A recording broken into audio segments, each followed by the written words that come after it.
Total Access. Let's go. I have no idea what week it is. All I know is that we're at LeBaire this week. I think all think the games are there. I think we did 5 weeks. We're entering week six. 3, 10, 17. Yeah, we only played in the month of May so far, and we've had 5 weeks of MFL in the month of May only. It's pretty crazy. And four and a half of those 5 weeks have been rain. Five. Yeah, yeah, for real. Like it actually doesn't make sense. Like I used to love rain and like okay, it's cool, whatever, but like, bruh. Before it would only be in Brossard that it would rain, and now it's raining both days. Yeah, no, that actually doesn't make sense. What shirt you got on there? It's a cool logo, it looks like. Yeah, like it's like a Christmas one. Christmas. Yeah, Oh, it's a Christmas in June. Yeah, it's a Christmas one. You got the shoes there, Santa coming down, the stockings, all that cool stuff. very nice, very nice. Thanks. You got a Any cool one too? general, sorry? You got a cool shirt too. Any general messages we had for today? Mm, no, I think just that we're at LeBaire Yeah, a day this you've all upcoming been waiting week for. But it's very simple. The first weekend of June, the first weekend of July, we're out of there. So easy to remember. and playoffs. Yeah. Well, playoffs, it's like the finals will for sure beat LeBaire. The other 2 weeks, not sure yet. We'll see. Okay, nice, nice. We'll take what we get. Yeah. I got a question for you. Tell me. Actually, well, also for our millions and millions of listeners, but I'll ask you because someone asked me the question. I found it was a pretty interesting question because it could go into a lot of different aspects. So, someone was asking me if you're running with the ball after a catch and someone knocks it out and the ball's in the air and they snag it out of the air, is it their ball? Did Simon Valiquette ask you that question? Did he what? Did Simon Valiquette ask you that question? No, why? It happened Because in the that game? happened in the game I was reffing, and he asked me the same question. Did the person actually catch it? No. So what happened was is the quarterback Rob White passed line of scrimmage, and the ball popped in the air, and I told him, which oh you have to tell me if it's correct or not, that since it was past line of scrimmage, the ball's dead where he lost it. But if he hadn't passed the line of scrimmage, it'd be a pick. Um, what happened in the play? Like Rob was running and he had gained 2 yards, like past the line of scrimmage, and then the ball went forward and it hit the ground. So I called How it did dead. how did he lose possession of the ball? It was raining. Okay, he just dropped it. Yeah, yeah, he had like Yeah, 10 okay. yards. So in that case, it would be the same ruling whether he's crossed the line or not if he drops it. The only difference behind the line would be if he um was doing like a throwing motion, Uh, right? so if he was like a running back running and he was behind the line of scrimmage, if it pops up, it wouldn't be a pick. No, because unless you judge that he threw it, because let's simple it a little bit, okay? Let's say you Yeah, take the pass under center yeah, and it's pouring rain. You go to throw the ball, okay? yeah. You clearly don't throw it. As you're going to throw it, you drop it. Where will the ball be spotted on the next play? So you go to throw it, or you don't go to throw it. You go to throw it, but as you're lifting up in the air, you never got a grip of it, and the ball just falls down. So it should be dead there. No, where it lands. It'll be dead there. Had it been a Yeah. forward pass, it'd go back to line of scrimmage as an incomplete pass. Let's say you throw it and it goes like half a yard in front of you because you couldn't get a grip, but you actually like threw it forward or you shot put it, whatever. It would go back to line of scrimmage because it would be an incomplete pass. But in the first case, you dropped it, so it goes where you dropped it, where you last had possession, assuming he had possession from the snap and then lost possession, right? Got you. So there's no fumbles in flag football. So if in the time where he drops it, someone else scoops it up, the possession does not change because there's no fumbles in flag football, right? So and technically, if he actually does a throwing motion across the line of scrimmage and it gets picked off, that would count because the he actually threw it illegally, but the defense would decline the penalty. Right, right. Illegal Okay, forward yes, pass. yes. But That if it was that a I know. clear drop, then so in your case you had the correct call, even if it would have got picked off or like caught. But so yeah. Um, did we answer the question? We answered the question. You answered my question. So I think it was the same question basically because someone was asking. The difference was that the ball gets knocked out of the ball carrier's hands. Mm. So if we theoretically say that happens and there was no call or anything else happened, um, obviously there would be no if the ball carrier had possession, the possession Hmm. cannot change because there's no fumbles. Right. The only way something can happen is if the ball is not secured. So like I throw you a pass, you're Hmm. bobbling it the whole way. You never secured the catch, Hmm. and it bobbles up in the air, and then someone else catches it. Then it'll be an interception Hmm. because there's a Okay. forward pass and there was never a previous possession. That make Right. sense? Makes sense. Okay, that makes sense. But in the question of the ball getting knocked out of someone's hands, well, there's two scenarios there. Do you know what they are? Well, no, but wouldn't one be a penalty if it was like the quarterback, Regardless of or what if it was a player receiver? it is, whether it's a Yeah. quarterback or a receiver or running back, like just a ball carrier running with the ball, Yeah. and the ball gets knocked out of their hands, unless the ball was well, like I mean, John would call it flag guard because the ball could be covering your flag belt. So like, let's say the ball's you're running with the ball and it's at your waist level, and Mhm. someone makes a legitimate attempt to deflag you, and they knock the ball out while the ball was at your waist level. Well, that'd be a flag guard. Got you. Like, you agree? Yeah, totally. But even Yeah. if the ball carrier was swinging the ball like behind Over his their head, head? John would Yeah, if call the ball flag carrier guard. had the ball over the head and it was John, it'd still be a flag guard. Okay, fair. But now let's say the ball carrier is holding the ball tight up here, running like this, and then they get the ball punched out. Well, that'll be an unnecessary contact penalty. Got So you. even if someone catches it afterwards, you're getting the ball at the spot where it got knocked out 5 yards up, automatic first down. Mm. Okay, that makes sense. Yeah? Yeah, I mean somewhat. But it's funny because we had almost had the same play that happened in. Yeah, but it wasn't Simone that asked me. Okay, yeah, no, because Simon asked me on the spot, and I said, well, if he was behind the line of scrimmage, it'd be a pick. So thank God that didn't happen. Yeah. Um, so do you want to start with that game? Sure. Yeah, let's go. That was a good game. Underdogs against I think it was Alouettes. Yep. Yeah, underdogs, Alouettes. Right off the bat, I have to say I was really impressed with Quentin. He looked like he'd been playing quarterback his entire life. He was slinging that ball like it was nobody's business, reading the field really well. I think he threw, yeah, it was one pick in the game, but it was a pretty nice pick by the defender. I think he just like what impressed me the most is he just seemed really The calm in defender this was game. Mario making his MFL debut. And it was a pretty nice exactly. And it was a nice pick if I remember. So shout out to Mario. But yeah, the thing that impressed me the most with Quentin is he just looked calm. He looked calm, cool, and collective, as if he's been there before. And he had a good connection with his dad. His dad made some nice catches. It's just Touchdown pass. not Quentin's dad. And yeah, he had a few nice catches. The ball was spread out really well. Valiquette obviously being a good security blanket for them. They also played really well on defense. I think the game was a bit closer than the score indicates. Because it was 13-6 at one point, and Rob had to deal with a few drops. Right, it was drizzling at the time, or maybe raining a little, Including him dropping the ball. including him dropping the ball exactly. And look, he had 18 yards rushing, on 11 attempts there, and yeah, I he heard that Arnaud was all over him, right? And a sack counts for negative rushing yards, so he must have had quite a few more yards if you net them of the sacks. he was coming in like a bullet, like a freight train. Like I'm not breaking down when I get to Rob. It's either I get Rob or he has 10 seconds because I'm flying past him. And he definitely got the better of Rob in the game and really quick. And also leading the team with 48 yards, 2 touchdowns.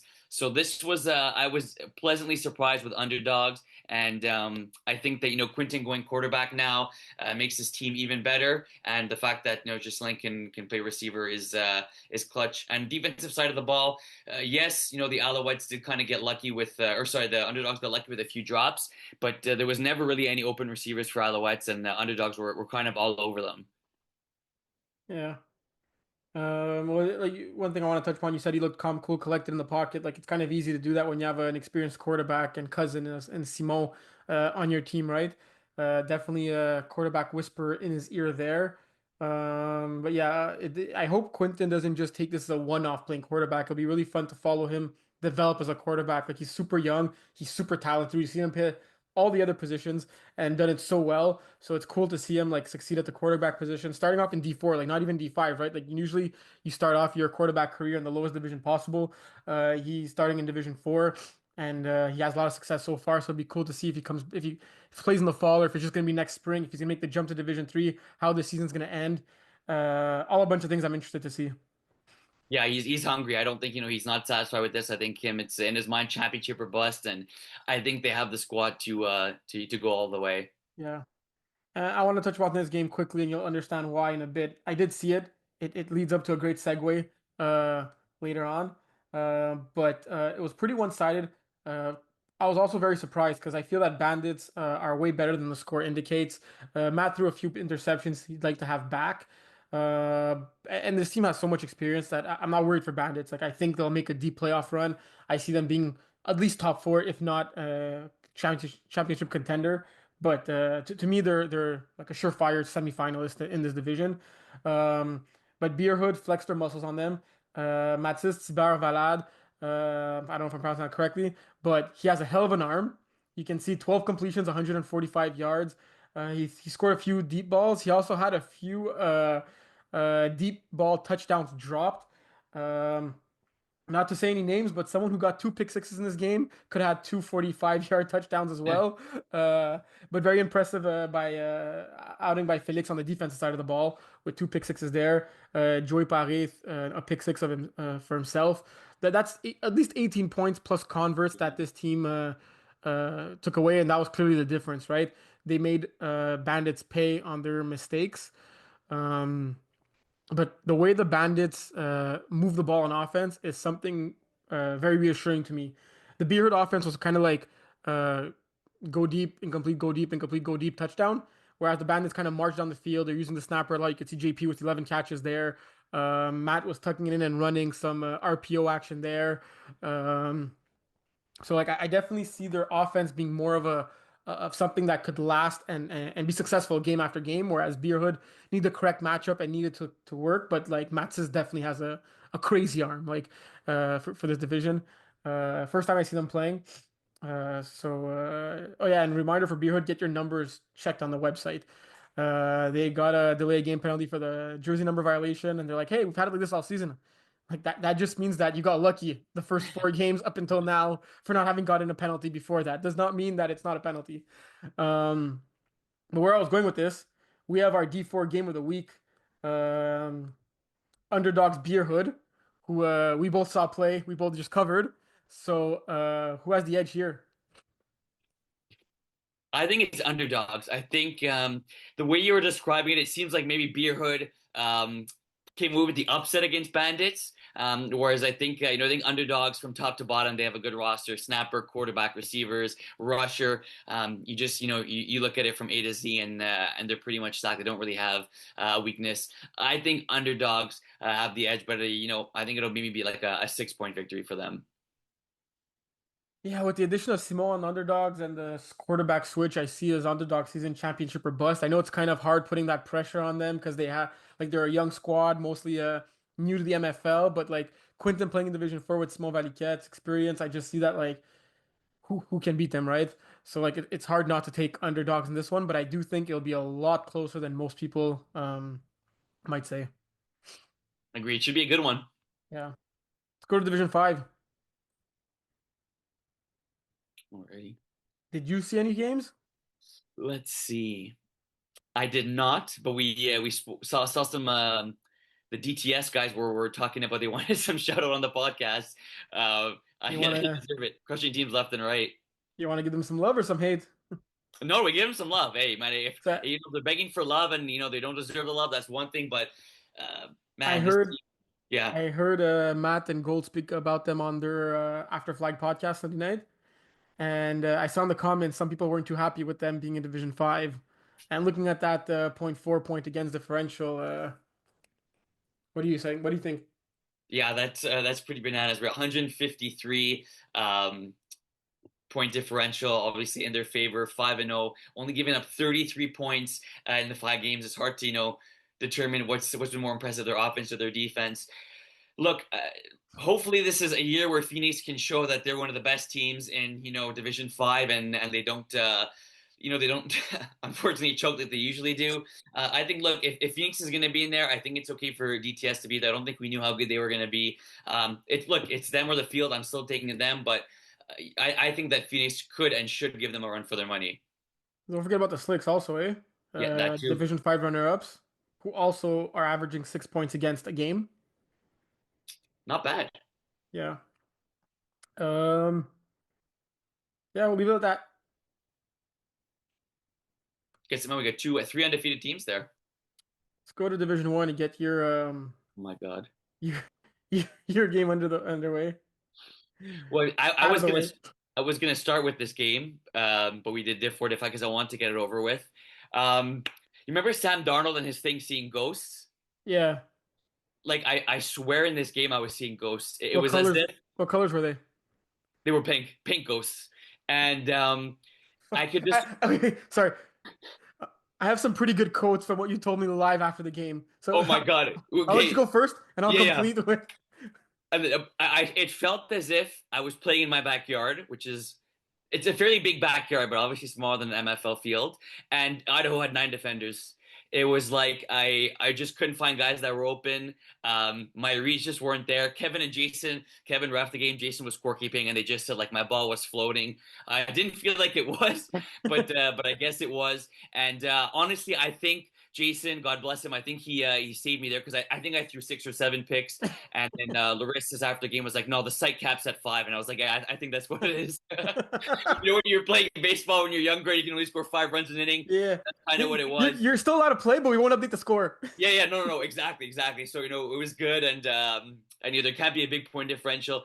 But honestly, I was telling you like after the game, I think in all my years of playing flag, whether it's quarterback, receiver, or just playing defense and being a DB, it was the the toughest, worst game I've ever had. It was almost to the point where it was comical. We had the ball at the 1 yard line. Demar says, "Okay, well, let's go. We're gonna now you can punch it." I said, "Of course we'll punch it in." I go, Chris gets a pick at the wrestler position. I'm like, okay, Lord, I get it. Today's not my day. Like, what the heck you want me to do? Yeah. Um, and I give credit to Idaho though. It's I don't want to say I played poorly and that's the reason we lost, which is 100% the reason we lost. But a lot of that had to do with Idaho and their defense. They were just ball hawks. They were everywhere. Chris at the rusher position, it only shows 1 sack and 1 pick, which is true. But I think he had maybe 4 or 5 PDs that you can only see on his season stats. It was just an absolute onslaught of or a slaughter of a game. And offensively, obviously Brady did his thing. We need to talk about the offense scoring 52 points and him passing for 242 yards, 7 touchdowns. Our defense, did us no favors, but when you throw 5 interceptions, you're not going to win many games. And this was just an absolute nightmare of a game, and it's one that I just can't get out of my head. Bro, yeah, pretty good ball distribution on defense there. You get a pick. You get a I pick. You know, get eh? a... I was thinking about that after the game. I was like, okay, it's not like Manu picked me off 4 times and Brady once. It was like, hey, plus Joey, we played together, so he's I got his back. Pam's your boy. Yeah, exactly. So it was, Well, who do you think had the other picks that weren't shown? I feel like Gab Boucher had another pick, and I feel like Brady had at least 1 pick. I was coming from the other park in the morning, so I checked the stats, and at one point you were like 10 of 23 or something. I'm like, usually have like 13 incompletions all season. Uh, I And see. I swear the stats are flattering. Like the 25 of 46, like I didn't complete. I didn't feel like I completed most of my Hey, you passes. got more completions than Brady, and if you add the completions to the other team, you killed it. But at first, after the game, like I felt like I was playing against 7 defenders. Then like halftime of our Thunder Buddies game afterwards, we spoke about it, like, yeah, it's as if there were like 8 defenders. Then after the game, I brought me like, bro, I think Idaho had like 9 guys on the field, maybe. Right, it was the expression when it rains it pours, but it was worse than that. It's like when it rains, it torrential rains and pours. Tornado, tsunami. It was like evacuate, just evacuate. Yeah. Shout out to Um, Jerome who had an FPF game like almost the same time, and he still managed to get 4 catches for 21 yards and 2 touchdowns in one half before jetting to his other game. Did he also pick you off? No, but he probably would have in the no, second half had you stayed. I was gonna say, and usually he does pick me off, so it seemed that was a bit surprising. Yeah, but wow, kudos to Idaho, man. Like 52 points on you guys. You guys only putting up 20. Like I don't know what's more impressive, like their offense, their defense in this game. I guess maybe the defense because they're accustomed to scoring a lot of points a game. Mhm. Usually it's a high scoring game. It's back and forth. It's a lot. I think it's a lot tougher to put up 50 points when the other team does not put up as many points as you because they're kind of pushing you up in the derriere and it's pound for pound, blow for blow, right? Now it's so much easier to take the foot off your foot off the gas. And I don't know what the score was, but when I arrived at the park, it was already like very one-sided because just seeing the emotion in the game. And Brady was still slinging it downfield, like he was still like, that's all. That's what I do best, right? So I saw Joy going to Joy a few times downfield. Did you guys try playing like cover five or something? Like Well, I mean, I at this point I was just trying to complete a 4 yard hook, bro. Like we weren't really talking much about defense. Like I said, I was just trying to get a completion here and there. But that's what I mean. Like it's not fair to just say Iron Wolves played crap, even though like I played like absolute dog. Because Idaho, a lot of that isn't part of them. I'll ask you, what does it say about more about us Iron Wolves? Do you think it's more about Idaho? Because you look, they literally took the words out of my mouth. I was about to say this is the type of question you always ask, and I can't ask it to you. I could, but exactly. like, but I'm gonna I'll say that answer was it. all Idaho. It was, we played against the best team ever created. No, but all kidding aside, Idaho had won their first two games. They played against two teams that had not played Division One before. Now they play obviously against a team that's been in Div One for a while. Yeah. And like they showed this. The first two games are not just because they played against teams with less experience. But I was They speaking to a few guys on the bench while we were watching the game, if you want to call it that. And they're like, although, because remember we asked ourselves who's number one in the power rankings. I think we both still said KOLB by like a slight margin. But if they lose to Outlaws and Idaho beat Iron Wolves, that's very well going to change. And they're like, I completely get your logic. They have played 4 games, we played 2 games, but who's number one now? And right now it's clearly Idaho. And there's like, I guess maybe Outlaws unit are close second, third, but I still think there's a gap underneath Idaho right now. Like there's no 1A, 1B. Idaho's clearly sitting alone at one right now. And like as much as I don't think Arnold's deserve any more airtime, I think this game says a lot more about Iron Wolves than Idaho in the sense that like I was expecting Idaho to put up 50 points. I wasn't expecting Iron Wolves to like shit the bed to this degree, right? And Mhm. having the start of the season they're having.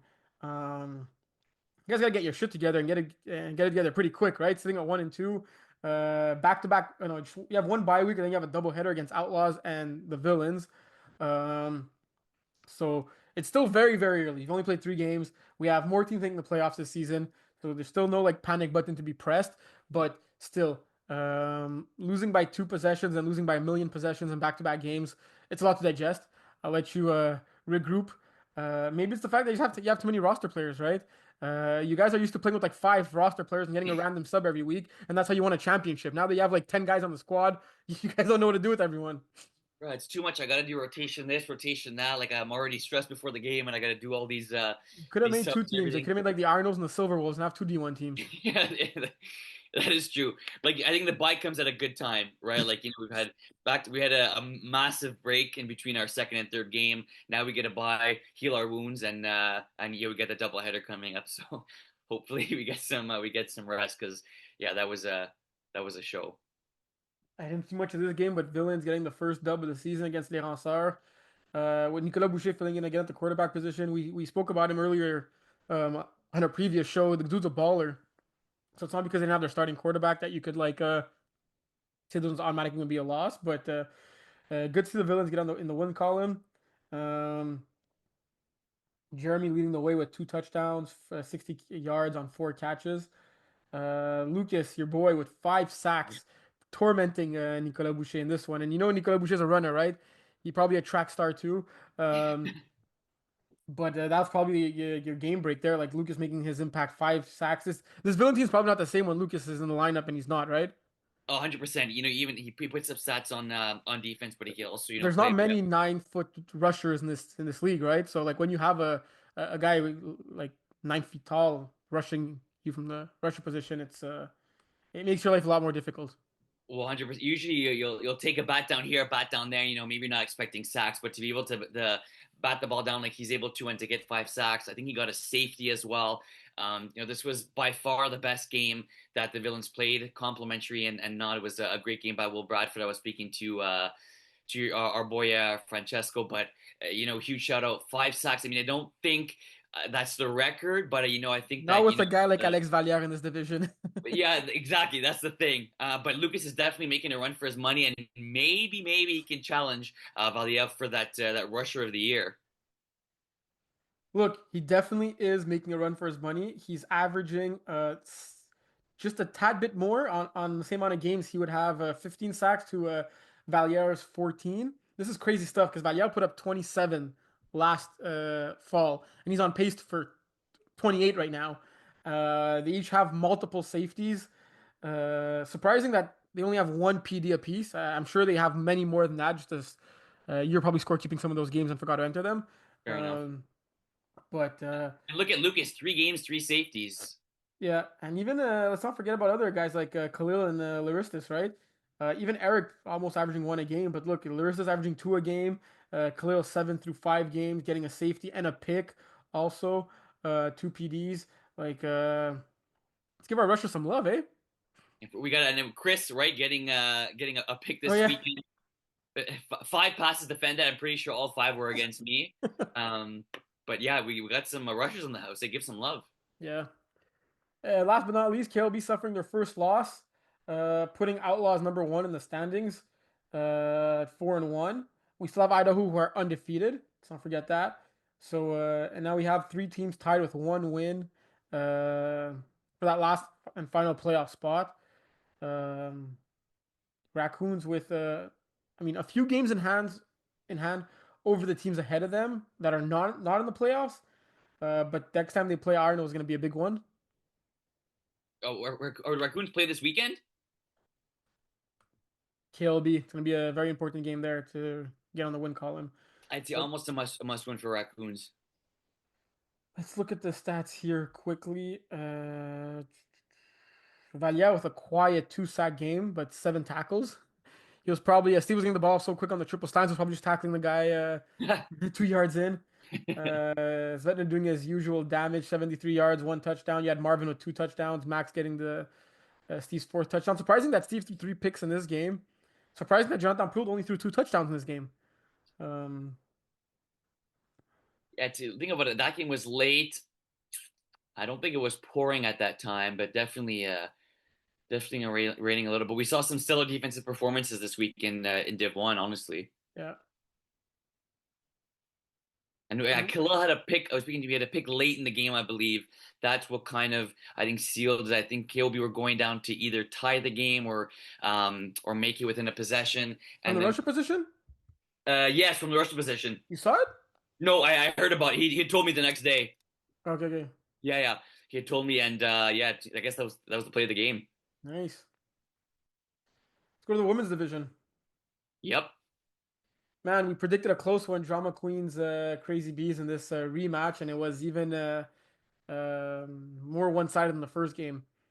Maybe Crazy Bees were a little frustrated because we have to talk about them in that second game. But just to shout out a few people here, Isabelle Poirier, 6 touchdowns to 1 interception. Um, I know they were playing right after us, and I wanted to stick around and watch, but duty called, and I had to go run to the other field and ref a game there. We'll talk about that a little later. But good ball distribution. Look, like a few girls with just 1 catch, but still making sure everyone gets at least to touch the ball a little bit, right? Um, Roxanne definitely the main drama queen there. Um, Look, Angie's been struggling a little bit, only 25 yards, 5 interceptions this one. It's hard to give any tips if I didn't see them play, but like I remember you told her to give a few kisses, right? Keep it simple. Silly? Silly. Yep. Yeah. Not to say that she's silly, but gotta keep it simple. Look, I Yeah, saw yeah, no. most crazy bees were there ahead of time, good spirits and everything. So just keep practicing. Um, yeah, if Angie wants to reach out to you or I, could give her some very simple plays to run that like it's kind of like when we say keeping it simple, it's like you want to run plays that have a high chance, like high probability of being a completion. Because even if you only get 2 or 3 yards, it doesn't matter as long as you're advancing a little bit each time and each play has a high chance of being completed. Well, then you'll get more first downs and you'll get closer to the goal line and get more points. Well, yeah, that's Uh, the thing where it's not it's pretty, not necessarily sexy, but taking care of the ball is huge, right? 5 picks in this game is going to be tough to come back from. But, this team they have the talent, right? Lorianne, who's obviously great with the cameras, also good here. Shamika too, a lot of experience and very smart mind. So like, I was surprised. I think you and I were expecting a much closer game and potentially an upset at Crazy Bees were going to win. But shout out to Kayla with 5 interceptions, which is absolutely bananas. Oh yeah, thanks for shouting that out. I almost forgot. That is absolutely bananas. I talk about records often, but I think that could be the record for the women's division. Whoops. With our fabulous website, you can check it out pretty quickly. Single game, defensive. Whoops. Go in the defensive tab. 46 passing. Holy cow. Six PDs. Yeah, five. All alone at the top. She's also tied with herself in second. Yeah, it's Well, very not impressive. tied. So yeah, do you think that Crazy Bees have a chance at beating Drama Queens at least once this season? I'm gonna say they beat them once. Is it in the finals? No, no, I don't think so. Maybe when Drama Queens have a few girls on vacation or something like that.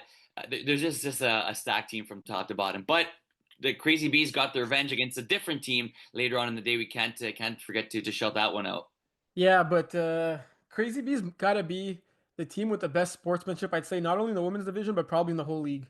I don't think that's very arguable, right? Like there's other teams, not to say that other teams don't have, like there's quite a few teams in the NFL. Like a lot of teams have great sportsmanship, but what are you drinking?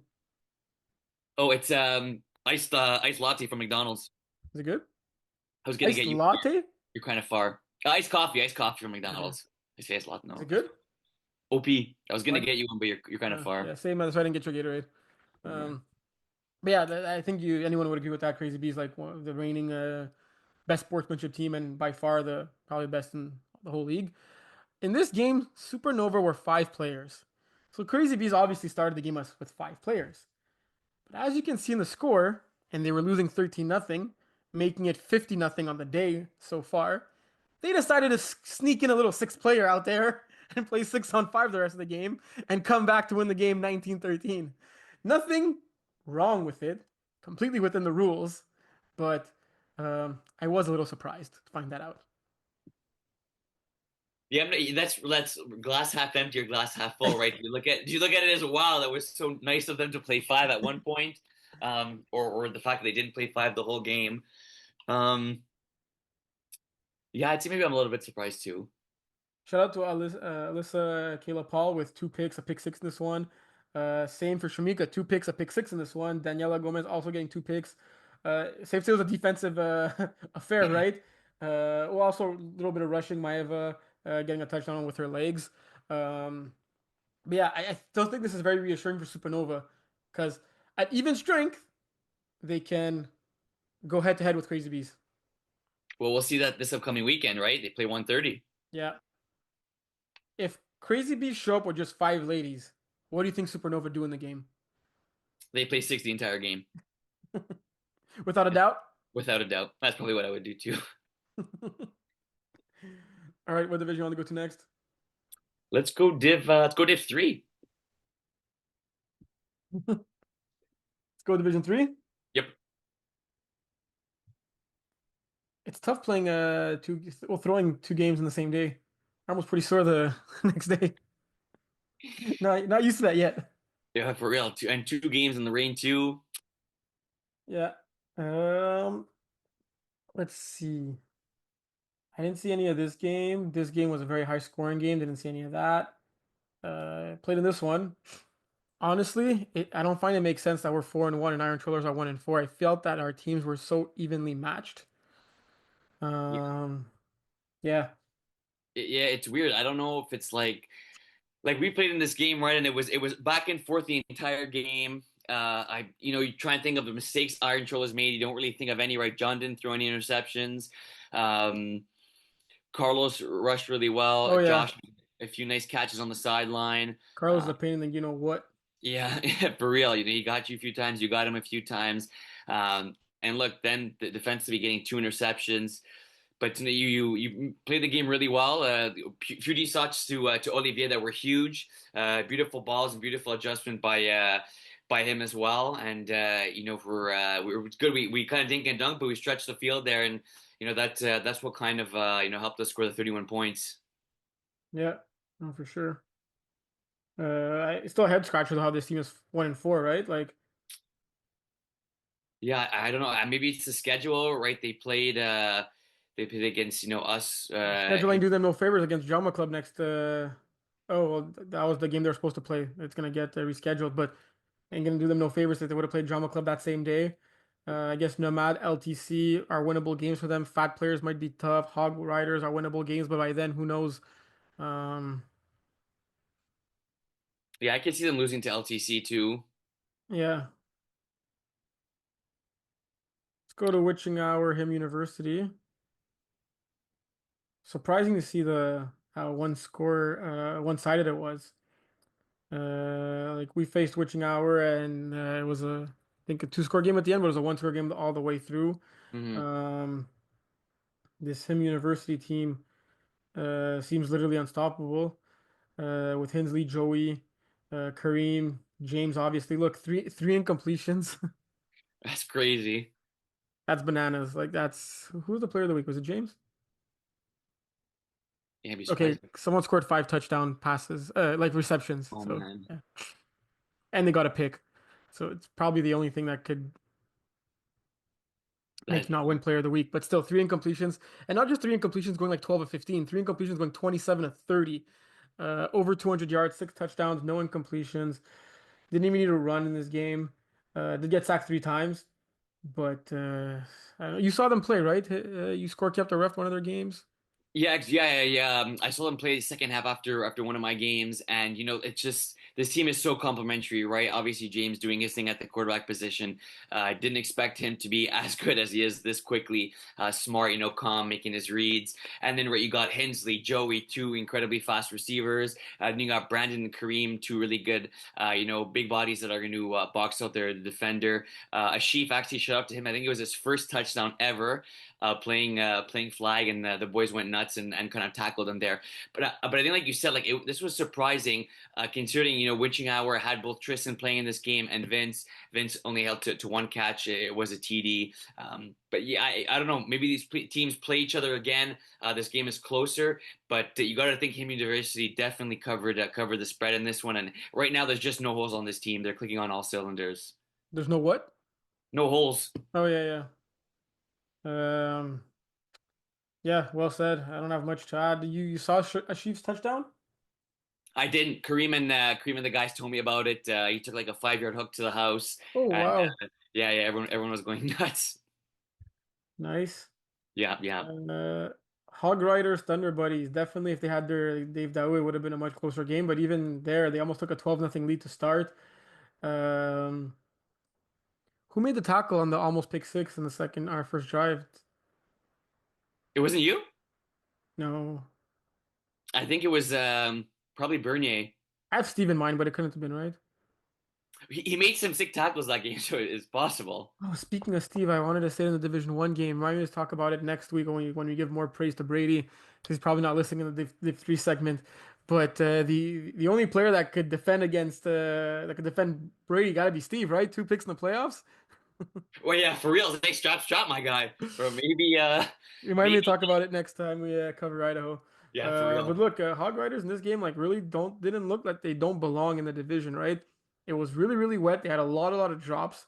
Like the stats and the score doesn't really do it justice, but I really felt that it was a much closer game, and like these kids, they're hungry and they're motivated, right? Like I truly think by the end of the season they're going to be like a Division Three team, right?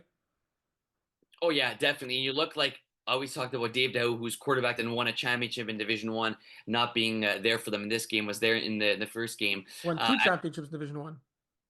Yeah, well, I was just seeing if you were paying attention. But Esteban there at the quarterback position, yes, it was raining and the flags were hard to grab, but he's an athlete, right? I think if Dave just gets the ball in his hands, keeping it simple, he's a guy that can take it for a first down, if not a lot more. I was pleasantly surprised with this team. I know like we ended up winning the game by three scores, but like you said, it was almost an upset alert special. They almost took a 12-0 lead.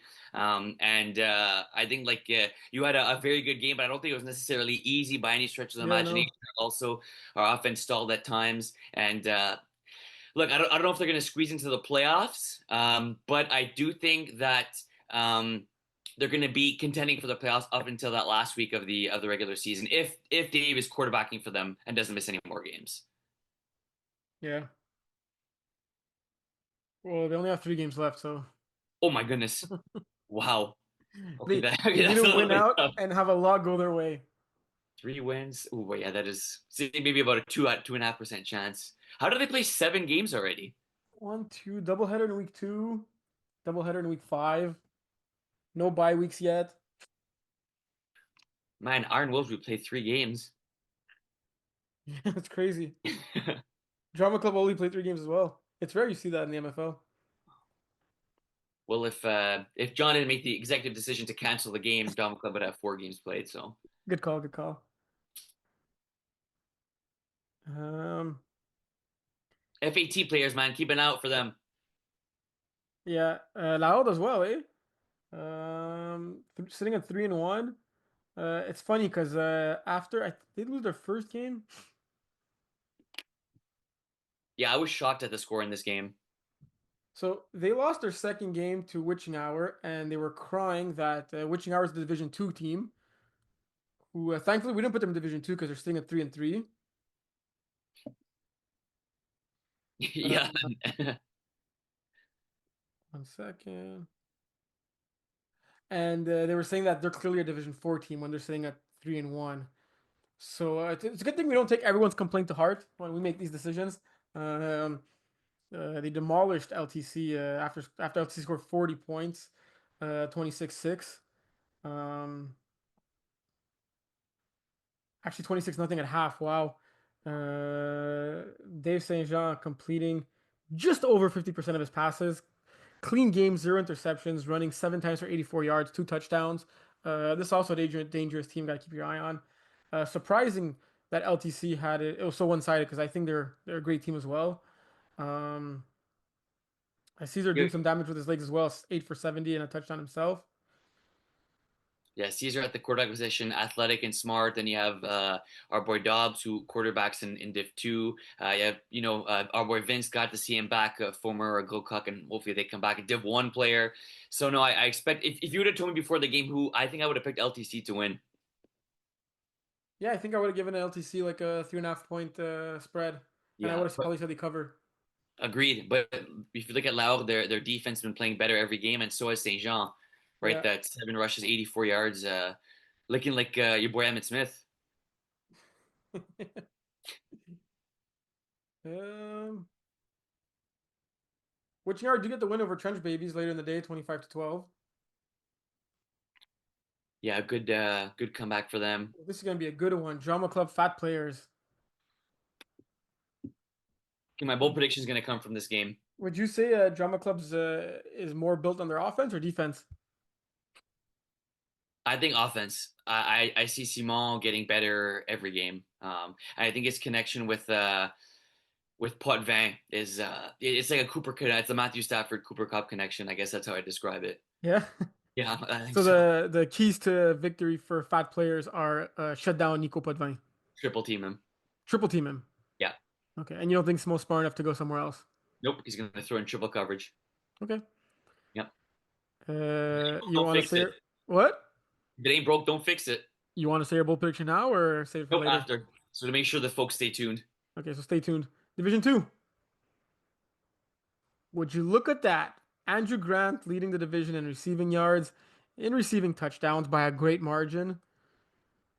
Mm, Fourth in receptions, and he's your week five player of the week. I mean, 4 Uh, T's is good, but I mean, he has the potential to score 6 or 7. So in one half. yeah, agreed. This is like it's like almost video game-ish. I know they scored 31 points, not like they scored 50 plus, but the bomb from Guillaume to Andrew just seems to be too easy. I'm surprised, like not that he will still score, but with Anthony Drysdale finally in the lineup for Ducks, wouldn't you think that like he'd be able to limit Andrew a little bit? Like not stop him or shut him down by no means, but still limit him a little bit. Maybe just like 2 touchdowns, maybe three, not four. I'd be curious to see if he lined up in front of Flash, and I think if and when they play against each other next, he should. He did get a pick in this game, so like I think he was busting the Ducks' chops to try to be on the roster from the beginning of the season. Finally, add him. He leads the team in receptions, in yards, and he gets an interception in this one. Clearly, if Anthony Drysdale was part of this roster from the beginning of the season, maybe the Ducks would still be winless, but the games would be much closer. And look, everyone's still eight. You got a bunch of guys, at least one catch in this game, so good rotations there. Um, were they missing Antoine Bussière? Wow, they're without their star player Antoine Bussière in this one too. This is a Um, game where you have to rely on a guy like Ben Faubert. I don't know. I didn't see the game right, so I don't know if he got targeted 7 or 8 times and just weren't connecting. But especially with Bussière being out of this game, Ben should have had 5, 6 catches at Probably least. 10. He should have at least 10 targets. I know that sounds bananas, but this guy is a wide receiver one on most Div 2 teams. So you Yeah, got to feed him definitely. the ball. Rossa spins up. Uh, First thing I'm gonna say about this game. Sorry to cut you off. Um, Gab Boucher, an absolute baller, got an interception in this game. And as he went up for the ball, he hit Ben Denis, and Ben Denis kind of landed awkwardly on his shoulder. And as um, as our buddy Gab Boucher was running with the ball, he looked back and said, "Oh man, are you okay?" And his teammates were saying, "Run, run!" And then he kind of ran for like 5 yards, and then looked back again. And he goes, "Well," and then he got deflagged. But it was just really nice to see. Like Gab Boucher, obviously one of the best players in the league, oh, but he that while got to Steve was take. giving shit to Ben, right? Oh yeah, yeah. See, like get up, back. No, no, he wasn't. But no, it was actually really nice to see. Like Gab felt bad. It was obviously not done on purpose. It was just random. It happens. But he looked back twice and still got yards after the interception. Really good guy, Gab. And yeah, it was really nice to see. I wanted to make sure I said that before we do anything I'm else. glad you remembered. That goes to show what the MFL is all about. Agreed. And he made his presence felt on offense and on defense. Right, 62 yards and that picking. This was a really fun game. You were reffing, no? Yeah, I was roughing this game, and I Yeah. just wanted to say that I don't understand how Raw Sauce have only one win on the season because they clearly could have won this game. Like it was, it's not as if you guys dominated the game, or if anything, I feel that like Raw Sauce might have had the upper hand in more like often in this game, and it was very close, like 51-49. Um, but really impressed with Raw Sauce. Like I think Ludovic always plays his best when he plays against Steve. I feel most times when Ross played against like either Respect, Thunder Buddies when Steve was throwing for them, fins up, like he always has great games against Steve. Look, even getting one more touchdown than him passing, Steve had obviously the rushing touchdown. Let's get address the elephant in the room. Ludovic and Steve both rushing for an average of 11 yards a pop. Um, very impressive. Um, but look, great ballers chosen by Raw Sauce. And look, one thing that speaking to a few Raw Sauce players, it's a little tough because they're like a huge roster, right? They were missing a few guys today, not today on Saturday, and the rotations might have been more fluid. Maybe that helped them get more guys involved. Gab Boucher, Yvan leading the way. I know Ludovic was joking that Yvan made a drop on he dropped a deep ball late in the game. I don't remember, you remember it? But he had a lot of catches that But made up for that he one. made crazy catches in Yeah. the rain. His three touchdowns were so impressive. Like the way I like Ludovic was throwing it sometimes in double coverage, and Yvan would just jump up and grab it, and like it would be no bobble, like like those NFL commercials where like the guys would break through the wall and catch the ball or something. Like it literally looked like the ball would stick to his hands, and it was raining pretty bad during that game. Like not pretty bad, but like consistently Yeah, it bad throughout was. the whole game, and it was so wet, and like he was snagging those touchdowns like as if it was nothing. Um, so yeah, um, great game by both teams. And look, you guys just won it on converts at the end of the day, right? Getting that one extra 2 point convert. Bendini catching both. Who threw the first one?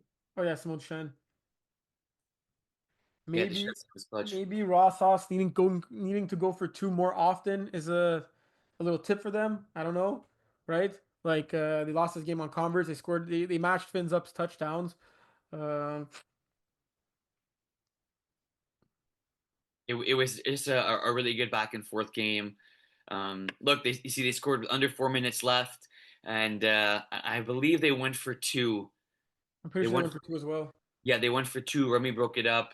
Um, but like you said, you're surprised that with their record, I am and I'm not because this is what we've seen from Rossos, right? They could beat anyone in Division 1, but they could lose to anyone in Division 5. They're just incredibly inconsistent. They played a really good game in this one, and um, Just fell short. I'm curious to see how they bounce back against Double Dippers. I think that's going to be a good Definitely a game. winnable game for them, and most maybe must win at this point, right? Sitting at 1-4.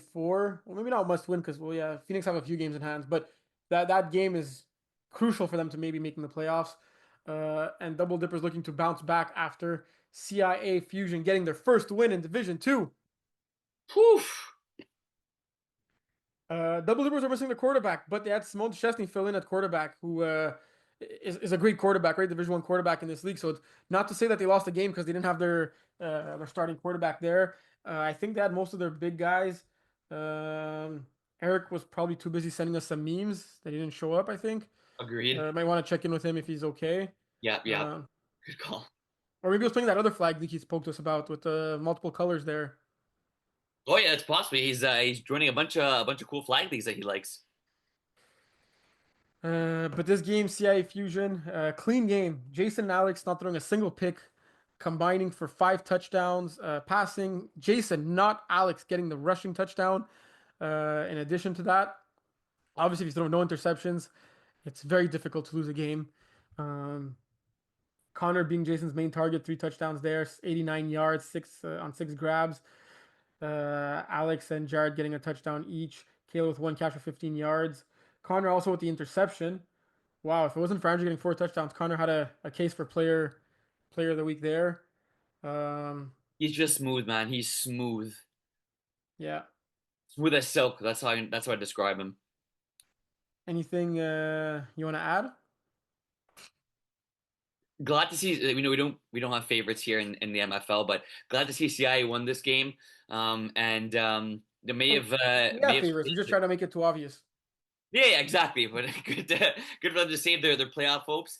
Double Dippers, a bit of a head scratcher. Bit of a head scratcher, right? It's Simon is a guy like you said through in Div One before. It's not like they got a Div Four, Div Five receiver to sorry Div Five quarterback to fill in. And look at the receiver stats. Like Victor was there, Mason was there, Christian, Yeah, Kristen, Rich, Cloutier. Like they had everyone besides Eric and obviously yeah. Dumas. Yeah, is he alive? Yeah, he's recovering from another injury, but this roster when they're full squad, they're pretty dangerous, right? Very. They had a really impressive win, I think, early on in the season. See what you're talking about. If I let's see. Well, Rejects. I'd say yeah. I mean, the game against Rossos, Rossos up and down, like I said, but to beat Rossos by 20 points, with Rossos has the weapons they do, and obviously being a great team in rejects. Regional back-to-back buys. No, they're playing Phoenix this week. So the question of the week, and I'd like for our millions of listeners to comment and let us know what they think.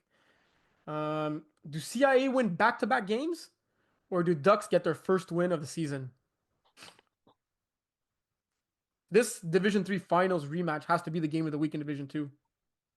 Good call. That what a crazy finish that was last year, eh? Yeah, I'm going 37-24. They're going CIA. Yeah, I'm glad you asked. CIA 37-24. Yeah, Yep, I think they keep the train rolling. like I pick Ducks because I feel with the addition of Anthony Drysdale, Ducks have everything capable of winning this game. But last season, it was just something about CIA Ducks, and CIA had their number. Whether it was in the regular season or in the playoffs, they won both those games. And even though Ducks maybe played better in one or both of those games, CIA just found a way to win. I'm going CIA 26-25 on the last play of the game once again. I like it, baby. Something you see in movies, Or in the MFL. or yes, or in the MFL, probably in the MFL. Uh, Last but not least, MFL Laval. We had some close games this week. Sooners 45 beating the Grizzlies 16-7. Bandino is winning a close one against the Cougars 25-24. Villains against Tornade, not so close. I caught the end of this game. This one has to be the head scratcher of the day. Les Pousseurs de Ballon, who were averaging over 50 yards, 50 points, sorry, 50 yards, more than 50 yards, 50 points a game, scoring 71, 48, 50 points. Uh, Only putting up 16 in this one against Bellows and Business, who got beat in their first game by 36 points. That's So insane. this game was really, really like you'd have told me the score was the other way around. I would have said, yeah, it makes total sense. Yeah. But over here, start off with a pick six, and it kind of went all downhill from there for Les Pousseux de Ballon. I only caught the end of the game, just enough to see a very unlikely, unsportsmanlike penalty on Bellows and Business, where on the last play of the game, they all decided to take a seat and lie down on the ground. Um, not your typical MFL sportsmanship game. So I invite you guys to show more sportsmanship in the future, uh, especially against teams like Les Pousseurs de Ballon, who are a great and fun team to play against. Great group of guys there. So just uh, it goes say for all leagues, but especially in like Laval and Brossard, who are more tight knit and smaller leagues, more community vibe. So do better, boys. Yeah, I get the idea of having fun, but it shouldn't come at the expense of other teams. So yeah, no, we've got to be a bit more mature than that, boys.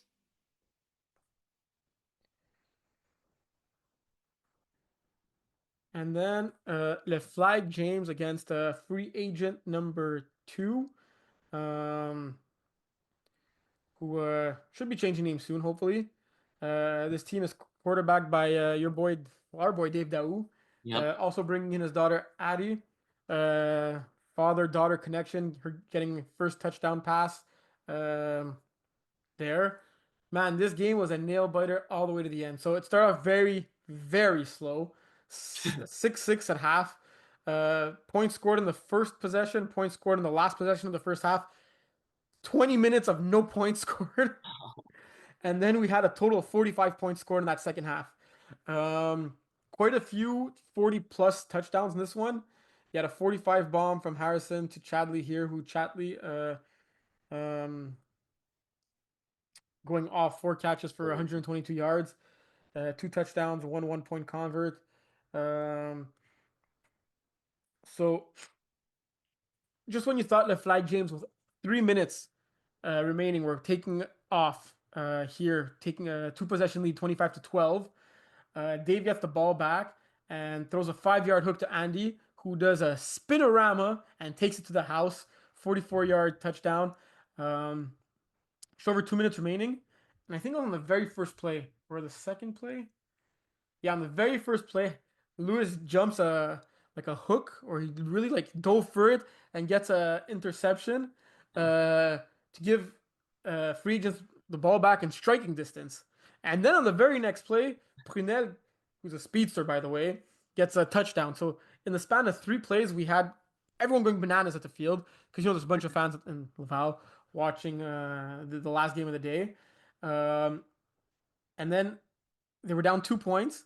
Dave goes for his classic 2 point convert, fake the reverse, and runs it in himself. But what was so impressive was that usually when he does that, everyone bites and he literally could walk it in, or he just goes on the sideline and opens up and has one man to beat. He had two people he had to juke out, and both those people he had to like dangle in between them. Super, super impressive. And we thought they had it in the bag. And then Harrison to Chadley again, 45-yard bomb, take Oh, the lead. And that's all she wrote.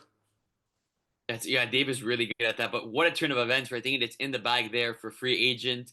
I shouldn't even call him that for Dave Daou's team. And man, LaFlag, it's easy to right kind of get defeated after you blow a lead like that. But shout out LaFlag James and Harrison for staying calm, cool, and collective. That almost 18 yards per completion is pretty insane. Yeah, especially for a first game. Both these teams hadn't played in the first 2 weeks, so both these teams making their debut in week three. I guess it was kind of fair they're playing against each other when it's um, when they're both pretty rusty. Both new teams, a bunch of new players. The atmosphere was great. Looking at who they're facing next week, so Le Flag game have a good game against the Cheetahs. Free agents are gonna it's gonna be which Bellows and Business team's gonna show up. It's gonna be the one that scored 50 points in week two or the one that scored 6 points in week one. Um, but yeah. Soon as 45, Bandino is going to be a great game. Grizzlies, Cougars, Livelin, Les Pousseurs de Ballon. It's going to be a great week to show up in MFL Laval. Great slate of games across throughout the whole day. Wow, 9:30. Last one's at 3. Last year was what were the time slots? Well, because we started off at a different park because our main park is getting renovated, have like, even more beautiful grass. It's crazy because Dave wrote to me after the game. He's like, that must have been the nicest grass I've ever played on in my whole life. I'm like, yeah, Laval has nice parks, man. But it's also the least nicest park of the three where we play. He didn't believe me. And it's the park, it's a random park they gave us because our main park was getting fixed up, even though it was, I don't know what they were fixing up, maybe putting more like marble bathrooms in there or something like that. So we only could only set up one field at this park. That's why we have longer days.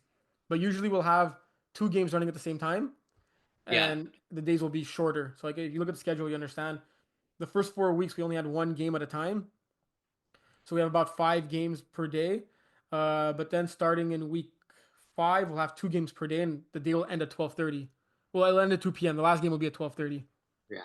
That's awesome though. It's a full day of MFL on Yeah, Saturday yeah, and on Sunday. yeah. Make sure to tune into the after flag for your MFL Broadside coverage.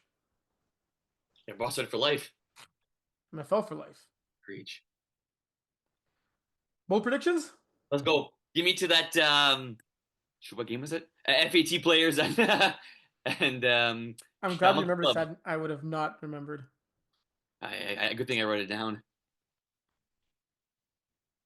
Okay, 10:30. So okay, sorry. All the games are at Laval, eh? Yeah. Yeah, bless up. Shoot, I'm playing at this time. Would have been cool to watch. Hopefully, our game ends early. Okay. Can we see the record of both teams? FAT players are 4-1. Drama Club 3-0. Okay, so 3 games to 5. Okay, I say in this game, um, both quarterbacks, not just one, both quarterbacks individually throw for more TD passes than they do incompletions. It's not that bold. Bro, like you would say, No, no, FAT stop, stop. That was like me season one. I've gotten bolder than you, I think. bro, impossible. Bro, you're just hating, bro. It's all good. You're just hating. Like bold would be if you would have said that Drama Club win this game, Simon throws no interceptions, and Nico gets 0 receptions. I mean, no, that's impossible. That's not bold. Unless he's not there. Yeah, true. Fair enough. Okay, what division you want me to go in? You go Div 1,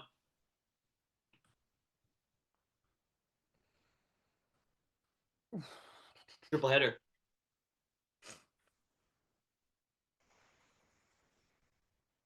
Oh boy, so we have Raccoons KLB who are playing in that crazy rematch where it ended 47-46, I believe.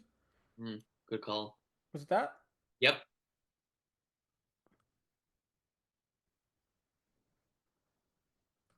Yeah, that Raccoons had that game, but they punted. Yeah, yeah, yeah, that's the one. That's the one. It's the So one. the not bold prediction would be to say there will be no punts in this game, and KLB after winning 4 in a row are going to lose 2 in a row because they lost to Outlaws. They're going to lose to Raccoons by the exact same score of that the first game was 47-46, without there being any punts, and with both quarterbacks. Yeah, you see, Guillaume 7 touchdowns, just 1 interception. Jonathan Proulx 7 touchdowns, 2 interceptions. But that punt is like an interception, basically, right? So in this case, we're gonna give Guillaume the clean game of 7 touchdowns, no interceptions, and no punts in that game. Hey, I love that. That for you, that's actually pretty bold. I Yeah. like that one. And like we said, I think this is a must-win for Raccoons. No more beating around the bush. Yes. No more beating around the bush. Big win for Raccoons here. Let's do some bold predictions in MFL Laval. Give them some love. All right, good call.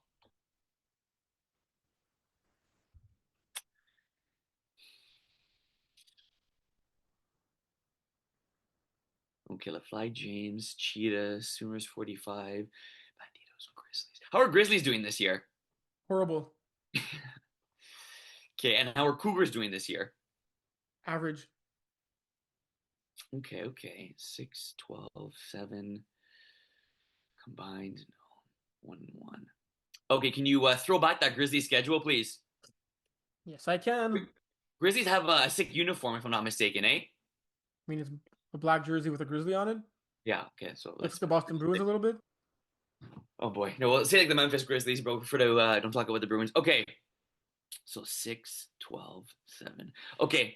Get this, Terry. I'm no mathematician, but 18. Correct me if I'm wrong. The Grizzlies have scored 25 points this season. Yes.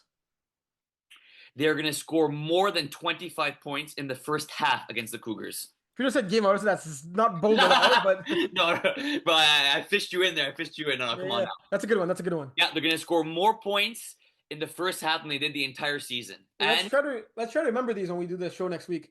yeah, good call. Let me write it down. Psych. But I think Grizzlies are and Grizzlies pull off the victory.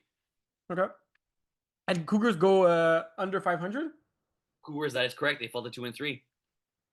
So I really like the games this week. I really like all five games. I think it's good games for everyone. Very winnable for both teams playing in each one of these games. I'm gonna go with every single game is gonna be within one score. So every single game is gonna be within 8 points or fewer. And that's saying a lot because you look at these games, there was a lot of blowouts. A 50-point win here, a 33-point win there, 30-point win here. Just last week we had a 34-point win there, 27-point win there. So I'm going to say all five games end with a 8-point or less margin. Just as bold and spicy as a glass of water. You hating? I'm hating. You don't find it bold? Ish. For MFL Laval. Yeah, ish. I mean, definitely not as bold as mine. We'll see. That we will. All right, good show. Make sure you guys comment, hit the follow button, subscribe, all that stuff. We're midway through the we have 5 weeks done, 6 weeks to go. That's crazy. Yeah, time really flies, eh? This is ever.